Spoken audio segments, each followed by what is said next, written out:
Hey, this is the August real estate update. I wanted to get these out. It seems like I'm getting later and later in the month, every month, getting these updates out. But I thought this is still something people keep responding. I always want to try to address any questions that I got over the month and see if I can help people kind of get a better grip on what's happening in the market. So I wanted to start today with something that I thought was really interesting. I found a website this last month called, it's kind of a funny name, but WTF happened in 1971.com. 1971 is a pretty interesting year in the United States history. It's when Nixon decoupled the dollar from gold. It was kind of, Bretton Woods was a deal that happened right after World War II.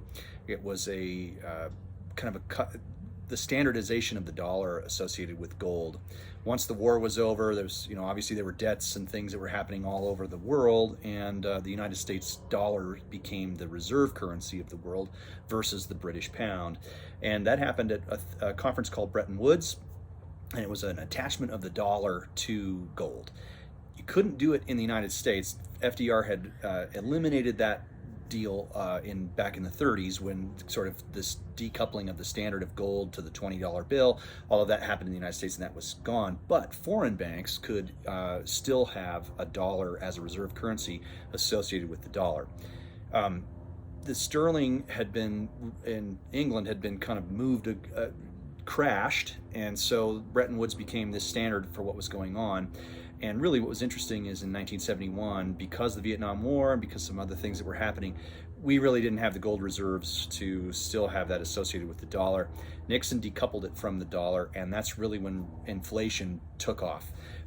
There was no more standard to it. We were printing money to fight the wars, and then, of course, because of the United States' position in the world globally, kind of as somebody that was obviously doing foreign aid, we were doing things all over the world with money.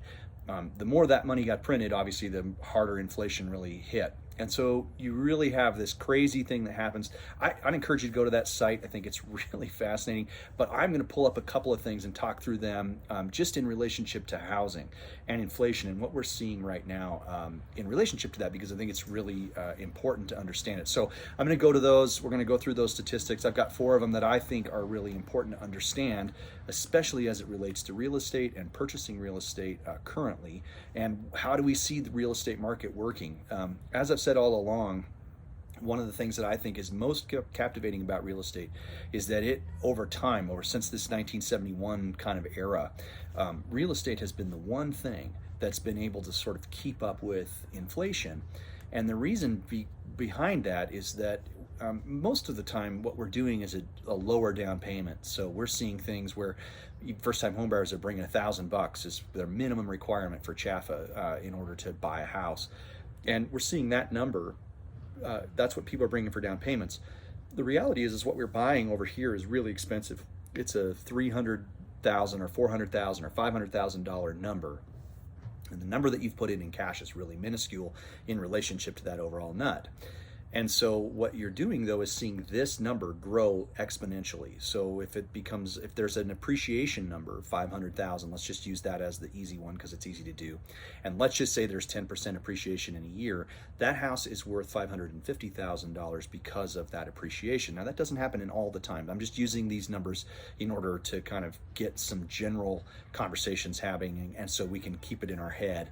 But let's just say we're going to use 10% as a appreciation number on a $500,000 house. So each year that house is now growing by $50,000. The next year it's actually growing by $55,000. All you've done is invest $1,000 over here. Nothing's changed over here, but this number has grown and grown and grown. At the end of it, because of the way that the bank system works, you actually don't have to pay the bank any of that captured appreciation. You get to just pay them back for the overall debt number that you've had at the beginning, which is $500,000 minus any mortgage payments that you've made. And pretty quickly, that growth that happens on the other side of it becomes a way to actually keep up and keep with inflation. It's the only thing, really, statistically, that's been close.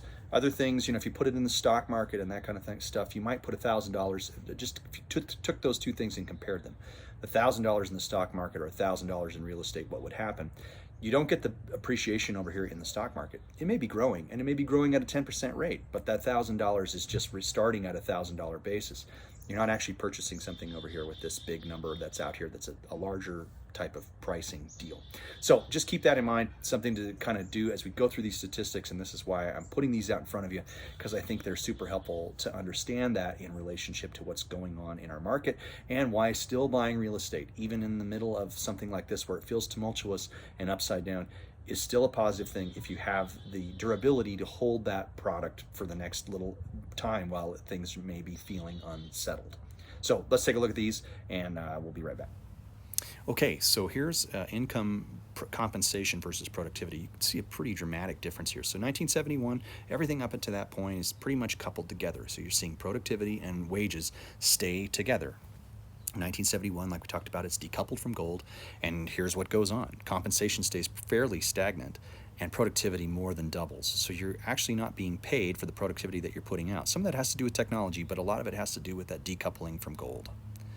Okay, average cost of living in 1971. The one I really want to point out here is a new house cost $25,200. Your average income was $10,600. That takes you about 2.5 years to save up. If you were to take your income and put that together to get a down payment put together, that's about a 2.5 year window there. That's not anywhere near what our compensation is versus what housing costs today. So that is growing and pushing further apart. And I've got a chart here to show that and demonstrate that. So here's what we're talking about. You can see the blue line along the bottom is income and how it relates.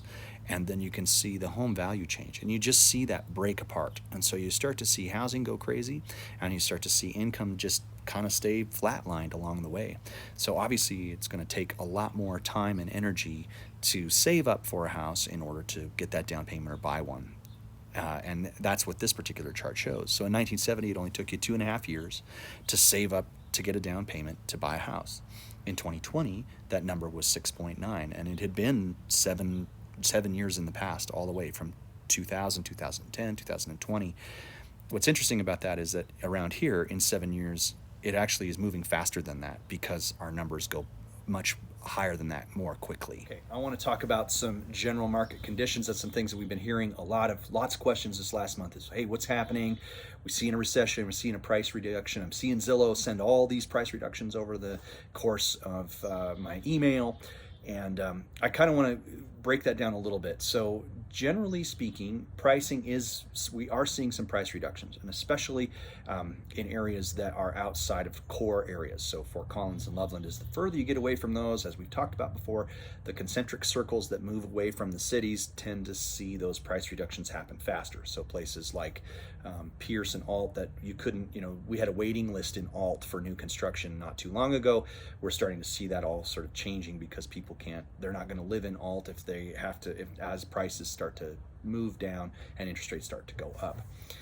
What I'm seeing generally is that people still thought we were in the frenzy. So when they're listing their houses, they're trying to go for a high number based on something that might have happened 3 or 4 months ago. I'd encourage you, if you're going to try to list your house or do something with a property, I'd always encourage you to ask your agent to make sure that they're using a CMA that's concentrated in the last 3 months instead of the last 6 months. A lot of times agents will pull a CMA over the last 6 months. I think when the market's moving this quickly and rapidly, I would encourage you to look at a 3-month window here to try to understand what's actually going on in the market and help you understand what's happening, because it's actually moving quickly. We're not seeing those competitive things. We're not seeing over asking prices unless it's the right property in the right place. That still seems to be something where people are competing, and we're still seeing competing offers for that. Not nearly as many. We're not seeing 20, 40 offers like we were in the past. We're still seeing 3 to 5 offers on a price on a house in the right location if the house is really well taken care of and it's a good thing. So while I would tell you that seems like a healthier market than we were having back in March or April of this year, the reality is that's still an unbalanced market. If we're getting to the place where we're seeing stuff of like still 3 to 5 offers on things, that means that we're not really still in a balanced market. It's kind of always been said that a 6-month supply is a healthy market in the real estate market. We're moving closer to a 1 or 2 month supply right now, which still is an unbalanced market. Still a seller's market, but it's just not quite as robust as it was, let's say, 6 months ago. So just to keep that in mind, a lot of people are seeing that they're putting their prices out there and they're having to reduce that price because what was true 6 months ago is no longer true. So that you can still capture a lot of stuff going on. And if you look at it in the scope of things, it's not what it was, but it's still probably a better market than most people are going to give it credit for. So I would just tell you that the market is moving and prices are changing, but it's really about people that were reaching to try to get the last dollar out of it, and that frenzy really has settled down. And especially depending on location where you are, that number may have to be moved. It may have to be sort of understood and tempered to compensate for what's actually happening where things are happening. So just keep that in mind as you're seeing things. I don't necessarily see us in a situation where things are just going to fall off a cliff here. I do think things are really unstable, and I think there's a lot of issues structurally in the market that both financially and within the financial markets in terms of dollars and what it's doing and the amount of stuff that's being done on a daily basis in Washington. I know this isn't political, but it's just there's a lot of things here that don't necessarily make sense. They aren't things that have happened in the past where you're seeing debts being paid off for student loans. A lot of people, even doesn't matter what spectrum of the economists of the aisle you're on, the economists on either side of that are saying that isn't going to help inflation. If you just give money away, it just changes where that money gets focused, and it actually ends up causing more problems in pricing. So that kind of stuff that's happened, and it's been happening a lot over the last 6 to really 12 months. That kind of stuff, and especially coming out of COVID, the amount of inflationary policies, what's happening there isn't necessarily a cure for what's actually the ill, which is normal in politics. We see a lot of people talk about things, but they're not really targeting the solutions that are helpful. So just keep that in mind, that pricing, I don't think, is necessarily going to just fall off a cliff. I do think people are going to have to be more rational about what pricing is and what they're going to have to spend for that. But I would just let you know that that's kind of something that I still think we're going to be in a healthy market. I still think we're going to be in a buyer's or in a seller's market for a little bit of time to come. The one place I do think that's going to change is in new construction.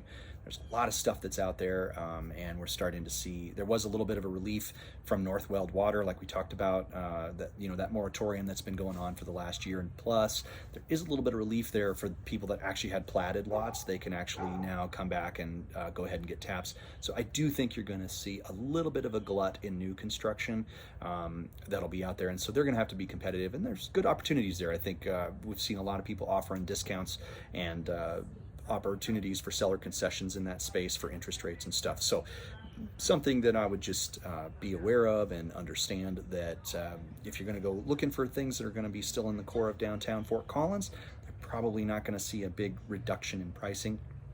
If you want to go try to buy a house in Alt, there may be some opportunities there for you in order to get discounts and compensation from the builder. So that's just how I kind of generally see the market at the moment. I think that's really what's happening with pricing. I think that's what's happening across the board.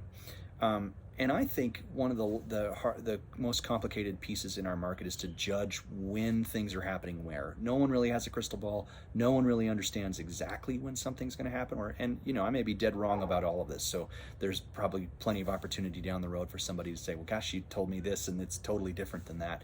And the market may shift and change immediately. I do think the remainder of this year into the election, that season from the election all the way to January, depending on what happens, I do think that will have a pretty dramatic impact on people's ability to decide what they're going to do normally in an election year. So this is an off-year election and in a presidential election. The reality is like September, October is kind of the last little bit of frenzy in the market, and then most people put the brakes on. They tend to back off of doing anything until they see the results of the election, and that's been the case for my whole career. So we start to see things really fall off the cliff in October, November and December, January, until things get reshuffled around and redone, depending on what the outcome of that is. People tend to put the brakes on because they're not sure. It does cause some uncertainty in the market, and it certainly causes some fear in people. And so whenever there's fear introduced into a market, usually the thing that people do is put the pause on. And that's, I think that will be true this year too. And again, this isn't a political conversation here. This, I don't know where anybody that's in my field comes from here in terms of the people that I'm sending this to.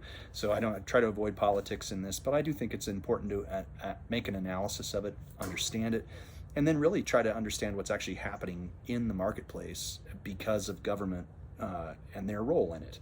And it does have an impact on it. And so I think that's something that we will be seeing coming into the fall. I think things, I don't necessarily see massive changes happening, but I do think that there'll be some just reservations about what's going on, and so people will pull back from that.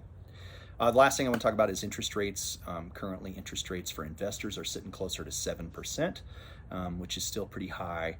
And we did see kind of a leveling off in the market this last little bit. So there was another Fed increase. They were surprised by inflation. I'm not sure why they were surprised by it, but they were surprised by it in July. Most mortgage companies had already moved their numbers up and had already kind of compensated for what they anticipated the Feds would do. The Feds did move their mark up, and they do anticipate one more move by the end of the year.